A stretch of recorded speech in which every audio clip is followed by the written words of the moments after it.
the Golden State Warriors out there in California unveiled the name and branding of its franchise team, the Valkyries. Joining us right now with more on this expansion is the president of WNBA Golden State, Jess Smith. Jess, great to have you here on the program. Thanks for having me. Big day. It's hard to sort of understate or overstate the excitement out there right now for women's basketball. And this really, we should point out, kind of predates even Caitlin Clark kind of coming onto the scene. That's going to change things in a big way later tonight when they tip off. But talk a little bit about your team. I know you still got to wait another, year and a half or whatever before they actually take the court here. But you've got to be pretty excited right now. We're incredibly excited. Yeah. You know, this moment to share who we are as a brand.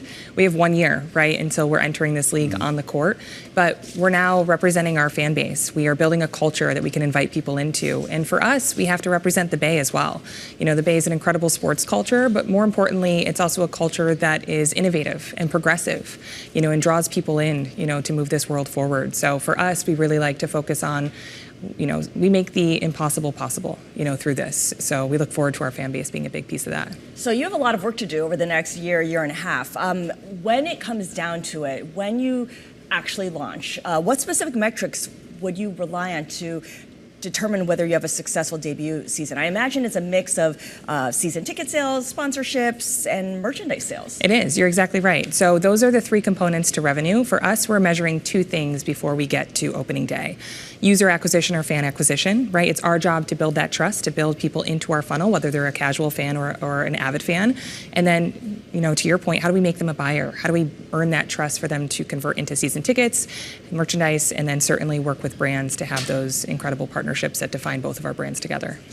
You mentioned casual fan, you mentioned diehard fan. How do you measure buzz or just zeitgeist? Because other things like sponsorships and season ticket sales, there are numbers attached to that, but buzz doesn't have a number attached to it. Yes and no. There's earned media, right? And so there is measurements to people talking about you. I think the thing that's immeasurable is women's sports in totality right now, right? There's an emotion behind what is being driven right now that we can't ignore.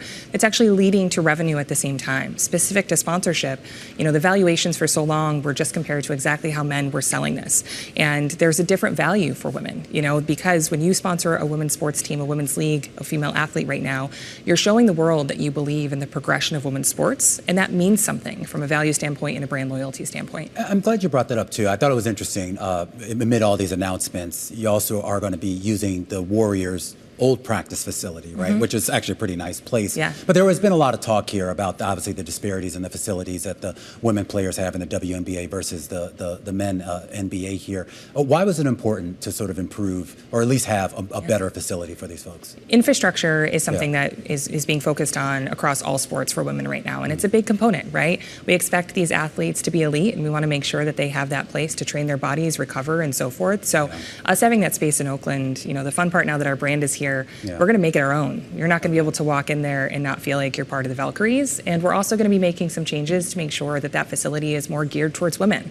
What does, you know, the bathroom and locker room facility feel like to make sure it's theirs as well? And that's important too. I can't remember who the player was, but I remember during the NCAA championships, you know, someone made a comment about the facilities that the women had, weight room facilities, I should say, versus what the men had, and basically said it was literally like a, you know, kettlebell and a bouncy ball. Yeah, a few years ago. And everything else. But it kind of gets to this idea of the ambition too, right? So you're the owner of the team. Talked a lot about how he's going to win a championship in 5 years. I won't put that much pressure on you. But he also talked about the idea of the type of revenue he wants to generate and things like that. So these are pretty lofty goals and not the kind of goals that we heard, I feel like, maybe 5 or 6 years ago from some of the owners. I mean, but that relentless, you know, appetite for success is what's going to drive women's sports forward. When you think through pay equity, the formula to get there is to actually drive more business and revenue. And what we're seeing now is the equation of that whole ecosystem working together, right? You have media, you know, doing their part in this. You have partners doing their part in this. But most importantly, you have fans. Fans are demanding this, and everyone else is responding and yet being rewarded for it. They're showing up, they're buying tickets, they're buying merch, they're talking about it on social media. They're telling everybody what they need to earn their trust.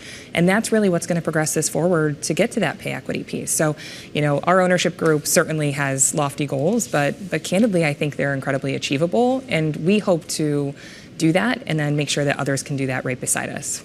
Jess, I look at your bio, and one of your areas of expertise is sponsorships, with the Oakland A's, certainly in baseball, with the San Jose Earthquakes in Major League Soccer, and with the Angel City Football Club in the NWSL.